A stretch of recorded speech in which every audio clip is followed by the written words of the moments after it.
T-shirt দেখে নাও, popcorn oversize T-shirt. Brand হচ্ছে the soul store যাচ্ছে, ব্র্যান্ড দেখে নাও, জাস্ট সোল স্টোর যাতো, সোল স্টোরে যাচ্ছে। পিওর কটনের টি-শার্ট আছে, দেখে নাও পপকর্ন। এন্ড ব্যাক পোর্শনটা দেখে নাও, সব থেকে মোস্ট ডিমান্ডিং ব্যাক পোর্শনটা, ঠিক আছে। এগুলো হিপ কভার টি-শার্ট আছে পিওর কটনে, 350 দেখে না 350। সাইজ বুকিং করবে 36, 38, 40, 42 এন্ড 44 অবধি বুকিং করবে। দাম আছে কিন্তু 350 দেখে না 350 নিউড কালার, ভীষণ সুন্দর দেখতে, দেখে নাও নিউড কালার।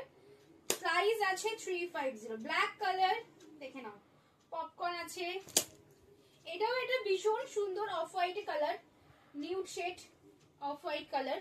এটাও একটা পপকর্নের নিউড শেড আছে। নিউড শেড এখন প্রচন্ড ডিমান্ড, মানে পরলে খুব ভালো লাগে এই আর কি, সব শেডই পরলে ভালো লাগে, ডার্ক শেড তো ভালোই লাগে। দেখেন একটা ডার্ক ব্রাউন যাচ্ছে, এগুলো সব 350 করে। ওভার সাইজ পিওর কটনের টি শার্ট, সামার ফ্রেন্ডলি, শুধু গরমে শুধু জাস্ট পরবে, না। আমি পরে আছি রেড কালার, দেখে নাও এতটা হাতা আছে। দাম আছে 350 করে, সাইজ বলে দিয়েছি, স্ক্রিনে দেওয়া নাম্বারে বুকিং করো। অবশ্যই কিন্তু পেজটা ফলো করবে, ইউটিউবে যারা আছো ডিসিয়ান ফ্যাশনকে ফলো সাবস্ক্রাইব করবে। টাটা, দেখা হচ্ছে নেক্সট ভিডিওতে।